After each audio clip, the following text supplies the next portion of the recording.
and start.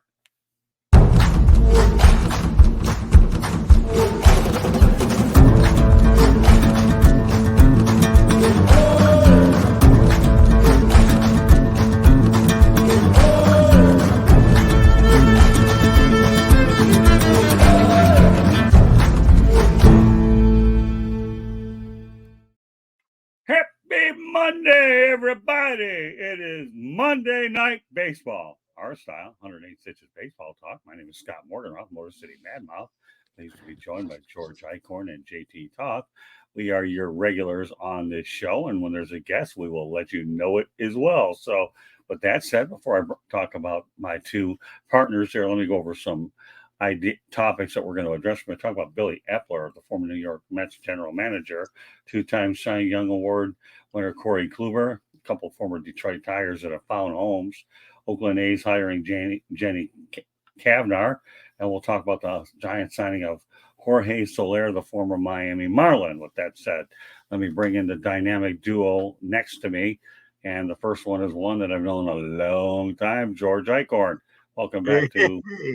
Good to be back talking baseball, Scott and JT. Yeah, there you go. Segue. All right, JT, he introduced you. Now you can, I know you're very busy at this time of the year, aren't you? Yeah, a little bit with the draft stuff going on, but always able to talk some baseball. Now spring training's in full force. We're getting close to game time. I think I just saw a post the other day that this will be the last Sunday that we just went past with no baseball till November. So, wow, let's get ready for it. Get ready for some baseball. Yeah, that's pretty interesting. Well, think about it. Well, let me just let everybody know what my weekend was about. Candy and I had the good pleasure of going up to Tampa, where the University of South Florida hosted Florida Atlantic University, and what a basketball game that was. And I had the good pleasure of meeting USF athletic director Michael Kelly and did an interview that will be released, that actually has been released on the South Florida Tribune YouTube channel. So if you haven't subscribed already, there's a great interview with USF Bulls athletic director Michael Kelly, and we have a lot of other interviews as well from the game, so that'll be on there. Let me just go over some real basic company info, then we'll get right to the topics. First of all, 108 Stitches Baseball Talk is being broadcast around the world. The audio version of 108 Stitches Baseball Talk can be heard on iHeartRadio, Apple, Spotify, Google, wherever you get your podcasts. So there you go. Looking forward to having a lot of people in there. We'll go over some of the information now. We'll break it up a little bit later. Please hit the red subscribe button on YouTube, South Florida Tribune. We're striving for more subscribers. Please also comment, like, and share the broadcast. Want to be a guest? Let's get that chat room rolling. That's one way to do it. Or send your topic ideas to southfloridatribune@gmail.com. Finally, okay, if you want to advertise cost efficiently, give me a call at 954-304-4941. I'll get to the rest of it in a moment. Let's get to the topics right now. Former New York Mets general manager Billy Eppler is on the ineligible list for 2024 for violating injured list placements, according to Commissioner Robmanfred. And he'll come off that list after the World Series. Okay, do you think, JT, that punishment was suitable? If they were consistent with the punishments, I would say, yeah. I think every sport has this problem.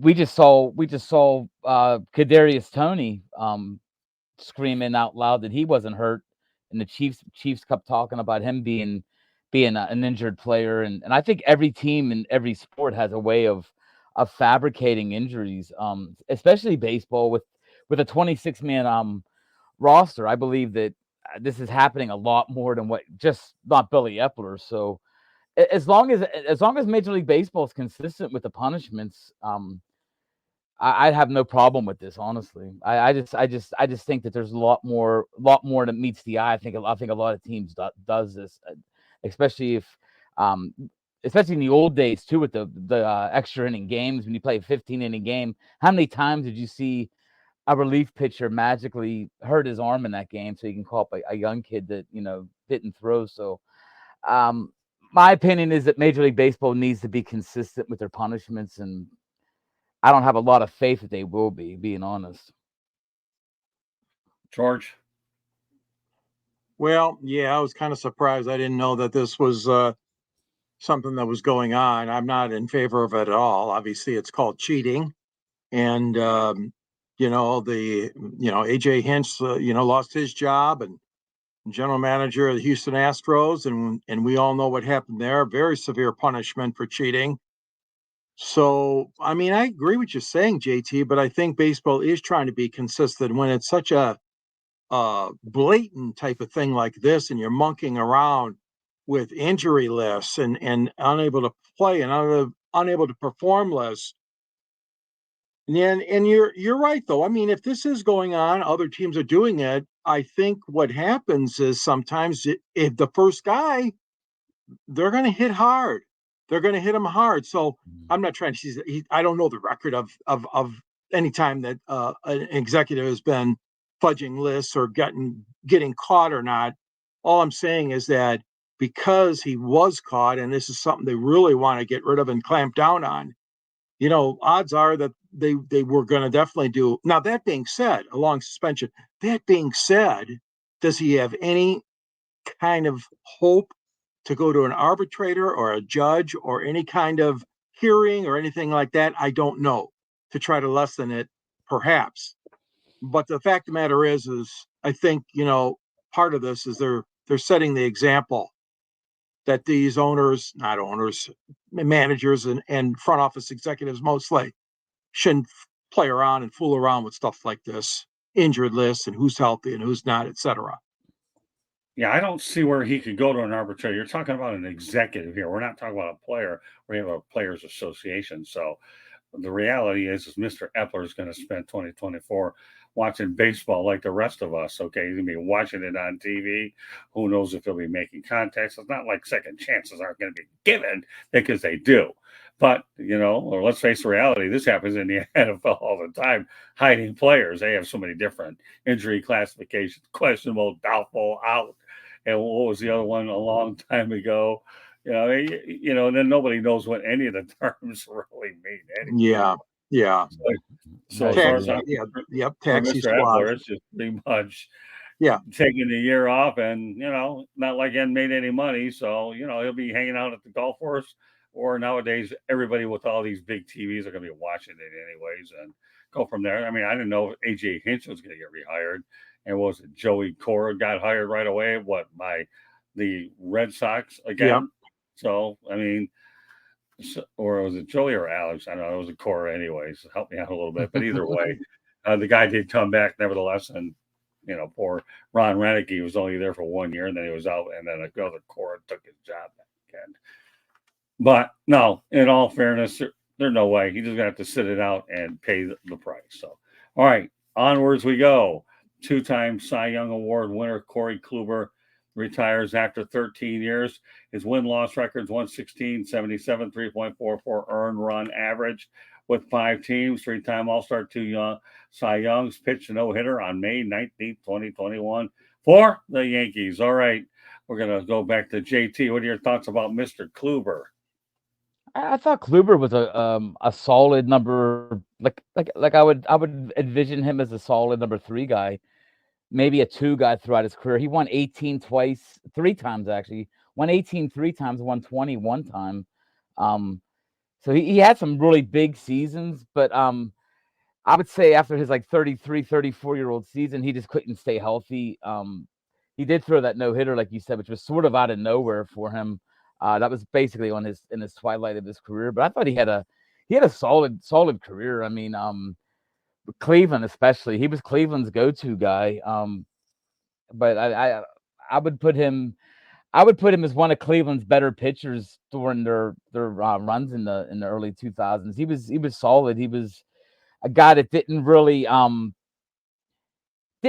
overpower you, but he did. Like, you don't think of him as being a guy that threw hard or had great stuff, but he threw.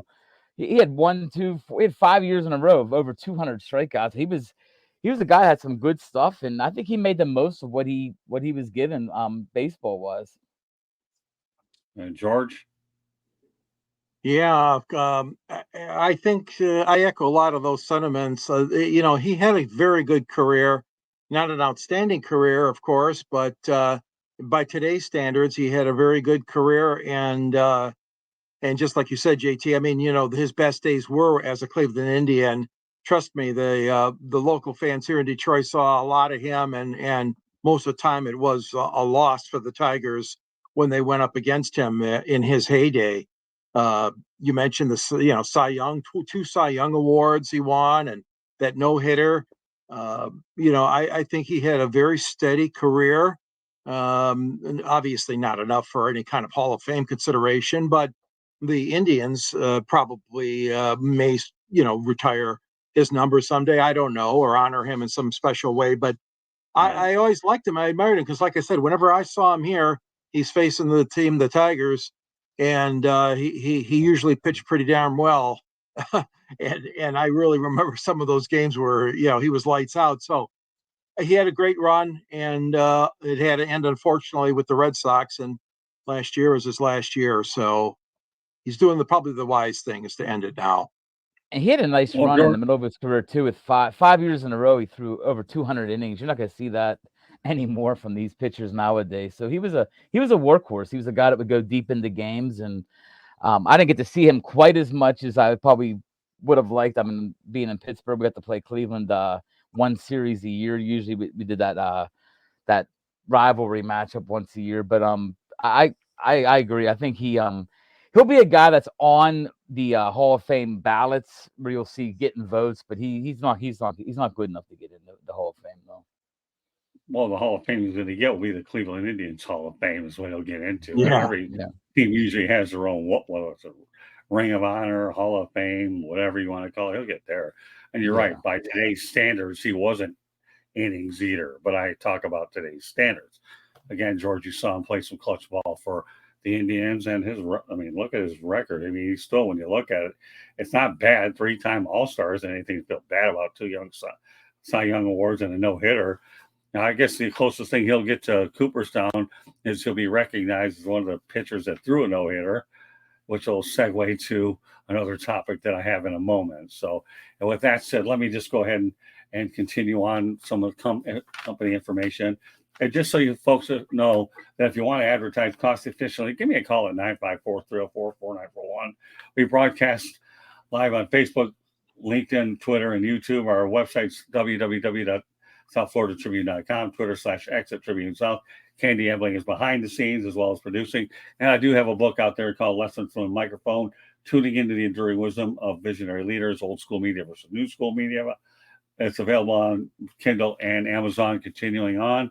So, again, when you talk about today's standards, and now that's what we have to judge everything on, no matter what. We can't talk about the dead ball era, can we? We can't talk about the 50s or 60s. We're talking about the era of Tommy John surgeries, guys working out in the weight room. And even Joshhader went on record saying that he's not doing any more 2 or 3 inning saves anymore. He'd rather go to a 1-inning save. Although to Joshhader's credit, okay, he's trying to save his arm a little bit for the long haul, but he was effective in both roles. And Joshhader's the type of guy that could have competed in any era. And why am I bringing Hader up? Well, it's because of the fact that Kluber has nice stats for this era. Again, doesn't sniff Cooperstown in terms of getting in as inducted, but is no hitter well. All right. Well, you know what? I did segue about the no hitters, so we're going to talk about 2 former Detroit Tigers. At least this time, George doesn't have to mention the Detroit reference because I'll do it for him. But there will be new homes for Michael Fulmer, who has signed a minor league deal with the Boston Red Sox, and Spencer Turnbull of the Phillies gets 1 year, $2 million. He'll be with Dave Dombrowski, and yes, he is in Cooperstown because he has a no-hitter to his credit. George, what are your thoughts briefly about these 2 moves? Fullmer to the Red Sox, and of course, Turnbull with the Phillies.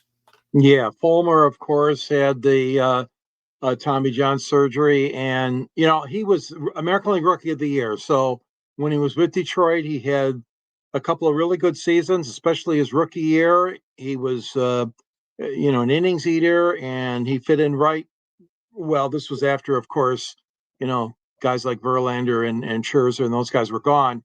But I mean, I like the fella. I mean, he's a good ball player. He's good in the clubhouse. Michael Fulmer, then he adjusted and became a pretty decent relief pitcher.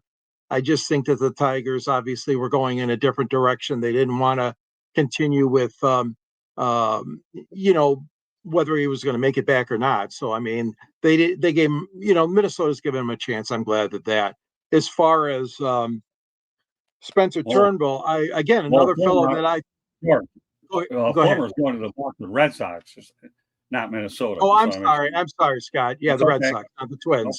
problem. And then you mentioned, of course, Spencer Turnbull and obviously the Dave Dombrowski connection with former GM. I mean, president of the Tigers, Dave was. But I don't know if that had much to do with it because, again, here's another fellow that had to have surgery. Tigers didn't want to bring him back. They have a tendency. A lot of teams have a tendency of doing that. You know, they'll let guys go after that many times, unless you're really, really special, like Hall of Famer, like Verlander or somebody like that. But again, he had some good stuff for a while.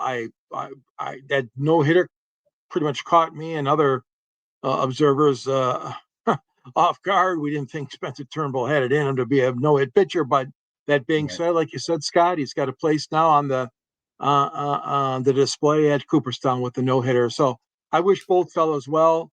I don't know what they're going to get out of them. Hopefully, some innings and relief, but I do wish them well.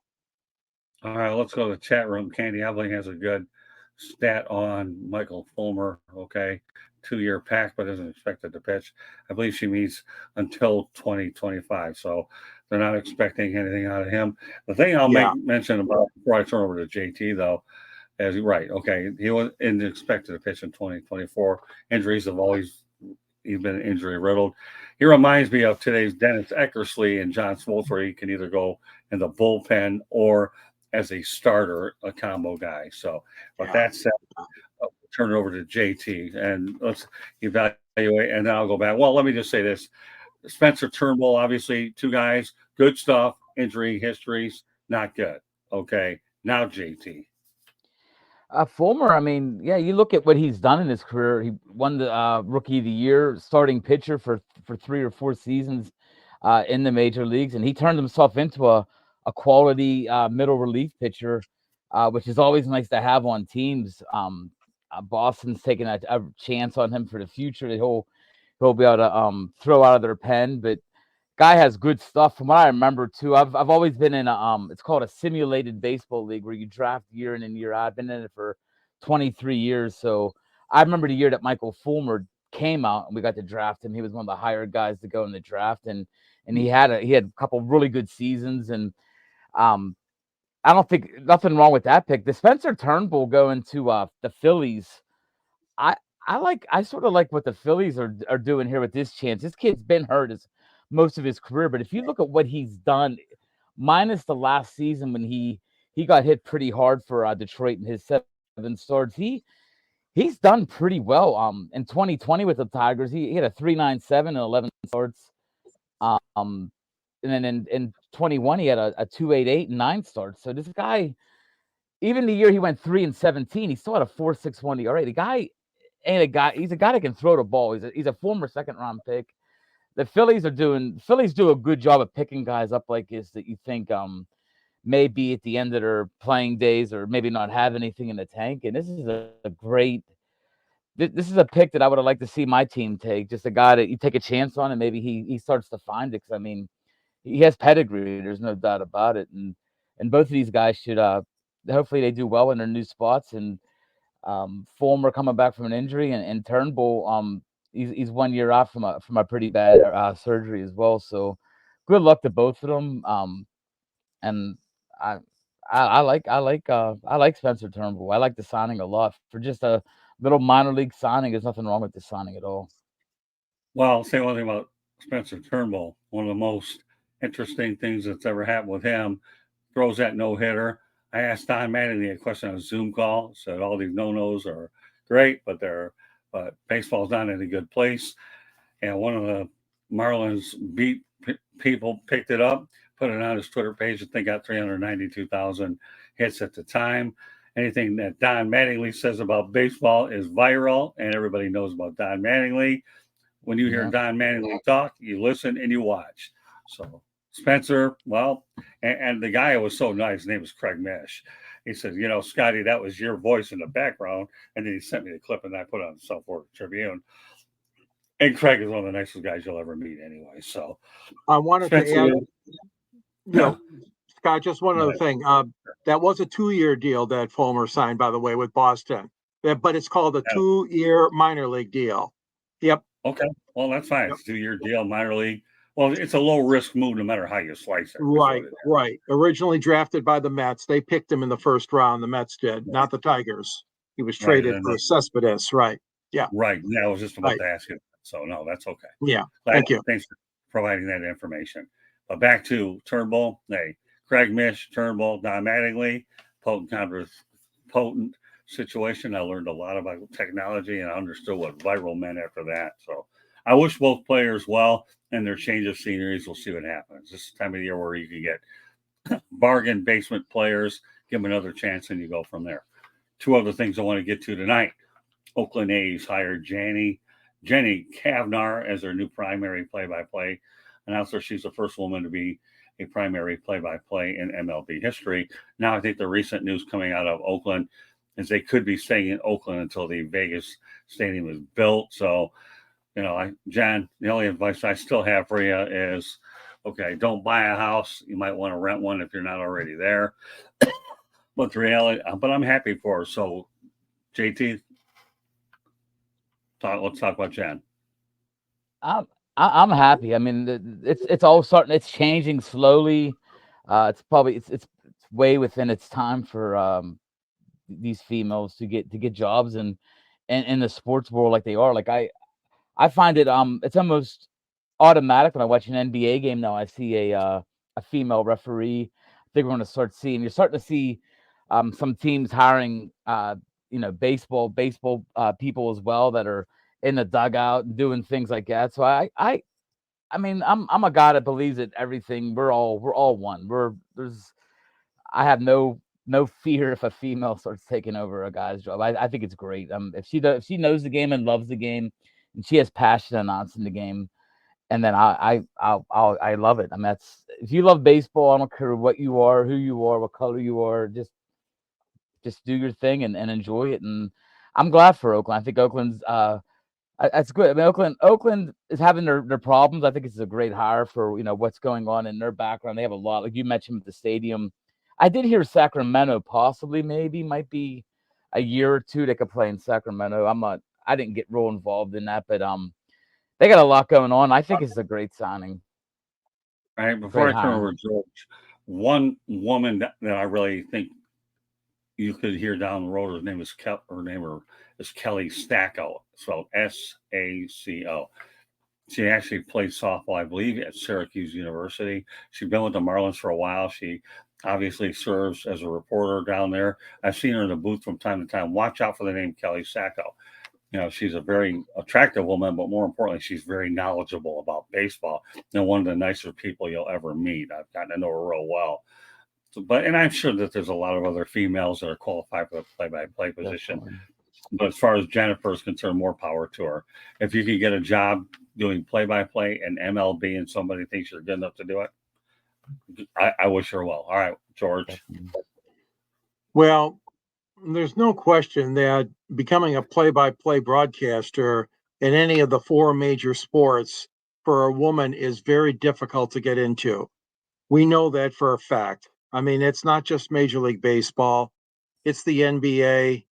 It's the NHL. It's, the NFL. So what they've done is they've made tremendous progress, as we know, the sideline reporter role or in the stands analysis, whatever you want to call that. Many, many very good female announcers have got that and have had that position. But that's not fair to them. That's not enough. That's not to say that Erin Andrews wants to be a play-by-play broadcaster. I don't know that. Right. There's a lot of women that probably maybe don't have that ambition. But for her to get that job and her to be hired by the Oakland Athletics, and I don't care about, has nothing to do with whether they're moving or staying. To me, she has earned that right and gotten that plum position, if you will. and it is a very, very difficult position, as we all know. 162 game grind, spring or training, either in Arizona or Florida. If you're fortunate enough to get postseason action, it's a long 9 months, definitely, and 8, 9 months. So I give her credit, though. She's been working at it hard.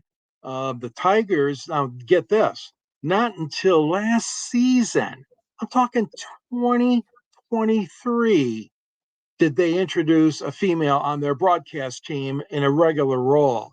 And Daniela Bruce does the job very, very well.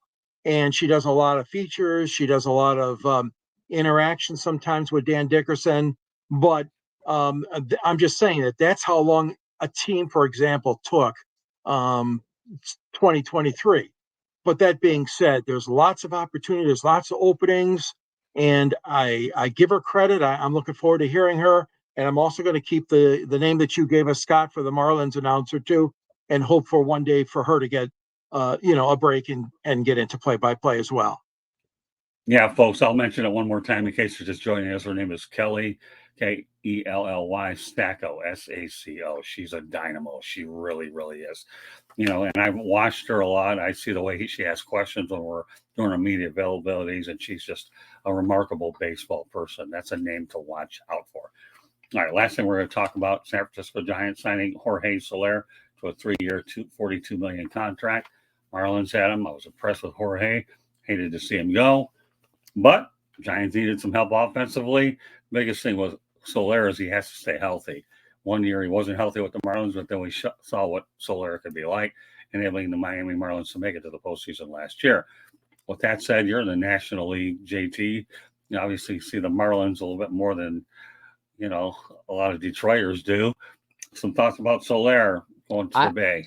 I like this signing. I did a piece on him a couple days ago, actually, and people forget he was an MVP of the World Series for the Atlanta Braves. He got picked up by the Braves halfway through the season and hit 3 go-ahead home runs. He was the first player in Major League history to hit a home run in his first World Series at bat. I like him, and they're going to put him as a DH. The guy has enough. He has a great arm, and he still is athletic enough. He could play a corner position, but they have Conforto and Yastrzemski in the corner outfield spots, and they just, of course, signed the kid from Japan, Jung-Hoo Lee, in center. Will be interesting to see what they got there. But this team lacks power. They have no power on this team. They were I want to say 24th in the major leagues last year in home runs. And he's going to be their cleanup hitter. They have for the Giants, this is an unproven lineup, really. I mean, they have a lot of question marks. Estrada at second base. You got Wilmer Flores playing third base. You got Patrick Bailey, who a good young catcher, but he's still coming into his own. This team's in a transition period, so Soler will be a nice power bat for them in the middle of the lineup. I like the signing, and I like the way he played with the Marlins last year. I mean, that was his second best year. He had 48 homers one year in the American League, and he came back and hit 36 last year, I want to say. So he's got power, he's got pop, but like you said, he's got to stay healthy, and being in a DH position for majority of the season should help him stay healthy. Yeah, I'll be surprised how the Marlins do without him, because again, the Marlins have always been able to produce strong pitching, but offensively, we've had some issues down here. We really have. But again, 3-year, $42 million. The Marlins are spending like $78 million. They're near the bottom of the baseball salary list, so you wonder whether they could have fitted him in. I don't know. Well, he jumped out of his option. I believe he took his option and he opted out. Like he opted out on his own. So I'm not sure if he gave them did he give him a fair shake? Because I know when I was reading about the transaction, that he opted out of his contract with the Marlins because he had another year left on the he had another year left on the contract because he signed a 3-year deal. He gambled on himself is what he did, JT, and obviously you saw he wanted in the Bay Area. I'm with you all the way. I really am. He gambled on himself. It worked. And guess what? He gets to play for Bob Melvin. Not the worst thing in the world either. We all know Bob Melvin's one of the best managers in baseball. So, no, I'm with you all the way. No doubt about that. All right, George, go ahead. Well, I think one of the things that he's always struggled with is strikeouts. even when he was with Kansas City, he hit those 48 home runs, 117 RBIs, struck out 178 times. And that's why his lifetime average of 243 is what it is, because he does swing some bad pitches sometimes. 141 strikeouts with the Marlins last year. But like you guys said, he provided a lot of power, those 36 home runs, 75 ribbies. I think it's a good pickup for San Francisco. I mean, they were way behind. Very disappointing year last year, as we know, 21 games behind the division champion Los Angeles Dodgers. So San Francisco is a good place for him. Maybe not quite as much pressure. But that being said, obviously they're looking for improvement as a team, as a whole, which is going to be it's a very difficult division to win. But no, I think it's a good pickup for the Giants. I think he'll fit in good and give them some pop that they need. Like you mentioned, JT, they don't have that many much power hitting in that lineup, and I'm all happy for them. And then, like you said, Scott, though, I mean, it is a loss for the Marlins still. I mean, you take a bat like that out of the lineup, you're definitely losing something there. So I really think it's more of a win, obviously, for the Giants by far. But we'll see how things go. Well, reality is Giants aren't afraid to spend money, and they have Right. proven that they will in the past.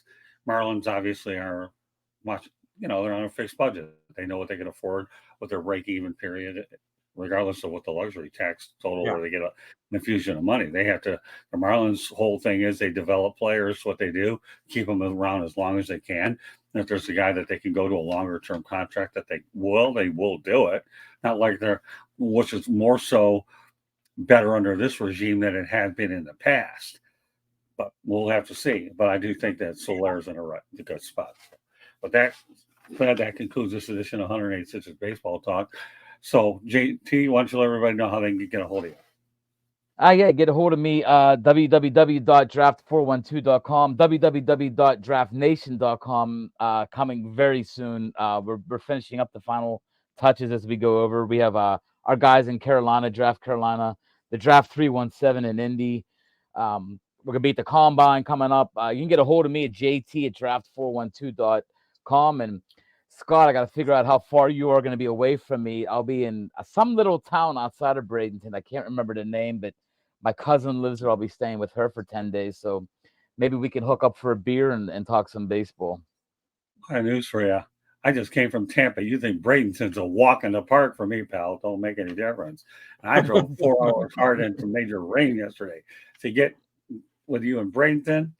Give me advance notice on the dates, and we'll see what we can do to get together and take a couple pictures, and maybe we'll even do a 5 or 10 minute show just to have a little bit of fun with it as well. So now I look forward to that, JT. And I also want to send a special thank you for your help on promoting our material on social media.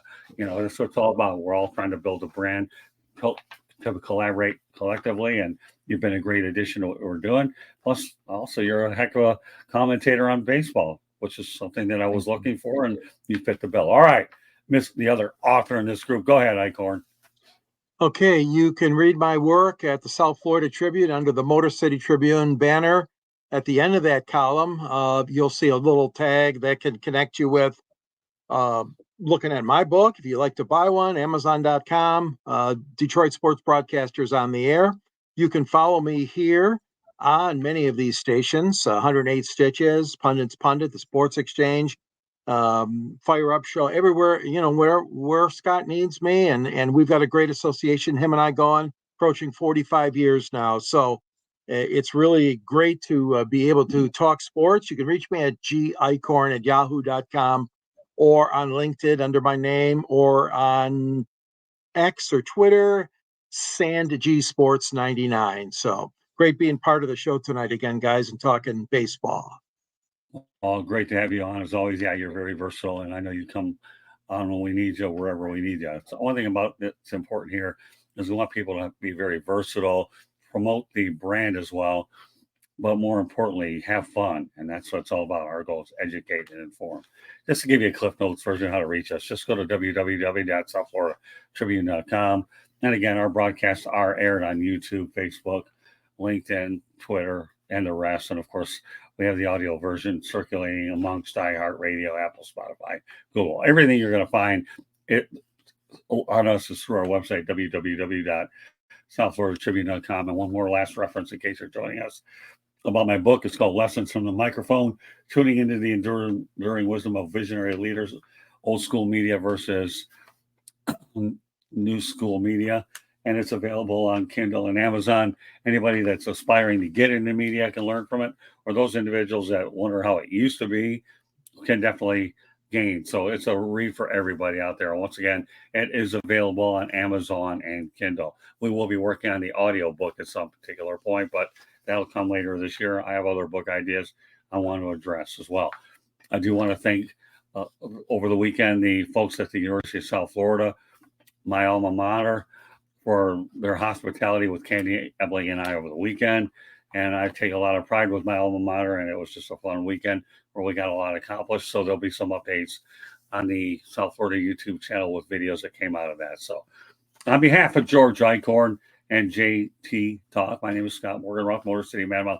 Thank you for joining us on this edition of 108 Stitches Baseball Talk. We'll see you next Monday night. Have a great week, everybody. God bless, be safe, and have a wonderful week. Thanks for joining us tonight. Bye now.